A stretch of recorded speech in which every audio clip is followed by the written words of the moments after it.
So today, meron ako i-share sa inyo ng mga paraan kung paano tayo pwedeng makakuha ng mga free rewards and bonuses para sa ating GCash account. Kung interested kayo dito, panoorin niyo lang po itong ating video hanggang sa dulo. At kung bago ka lang dito sa aking channel, please don't forget to like this video and hit the notification bell para siguradong updated kayo sa mga susunod nating uploads. And guys, huwag niyo rin pong kalimutan na i-like itong ating video. So, disclaimer muna, itong video ito is intend lamang para sa mga extra rewards and bonuses lamang. So, hindi po siya for passive income dahil sobrang liit lang yung pwede nating makuha ditong rewards. But anyway, pwede natin siyang i-transfer papunta sa ating GCash wallet.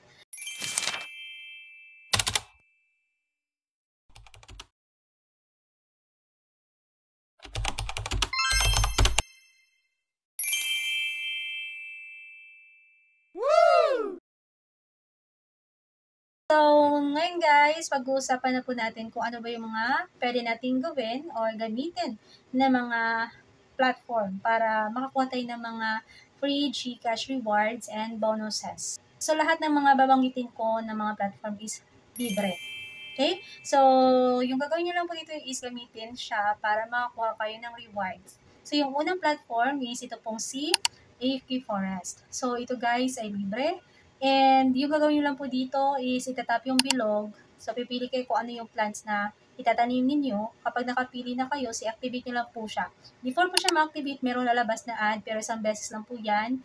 So, after that, ayan, mag-earn kayo ng mga coins. Yung coins is, naka-convert po siya into rewards na pwede nga po nating i-pay out via GCash. Alright, so matagal ko na itong ginagamit. So, 1 year higit na siguro. So, yes, pwede po natin siyang pagkunan ng extra rewards and bonuses na pwede natin i-pay out papunta sa GCash natin. And kung gusto niyo pa makakuha ng more bonuses or extra rewards pa, so pwede niyo i-share yung application gamit yung inyong mga personal link. I-share nyo siya sa inyong mga friends, no? Para makakuha pa kayo ng extra rewards. Now, yung ating second platform is ito pong si Santa Drift. So, ito naman si Santa Drift ay madali lang din, no? So, yung gagawin nyo lang po dito is itatap po yung play para ma-activate siya. And again, before siya ma-activate, meron kayong papanoorin na ad, pero isang beses lang po siya. So, kapag na-activate nyo na po siya, meron po kayong makukuha mga coins and yun din ay napapalitan ng free GCash rewards. Okay? Pinaka-minimum po is 0.35 cents para mapalit mo siya into GCash. Also sa FK Forest, 0.35 cents lang din para mapalitan siya into GCash rewards. Okay? And here, again, pwede nyo rin i-share yung application gamit yung inyong own link para makakuha pa kayo ng additional rewards.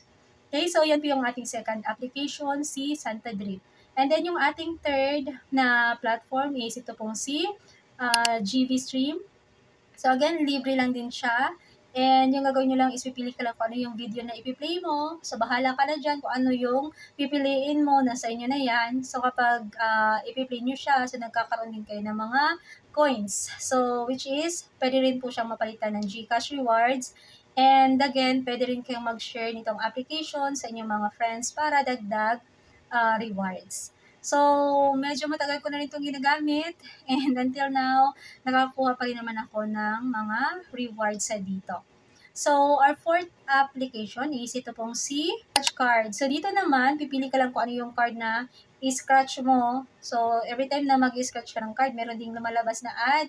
And after the ad, so scratch mo lang siya, meron ka makukuha coins and tickets. So dito, aside sa coins, yung tickets po na makukuha niyo dito, pwede niyo siyang gamitin pang sali sa mga giveaway. Okay? Pwede rin kayo makukuha dyan ng extra rewards or additional bonus kapag nanalo kayo gamit yung inyong mga tickets. Okay?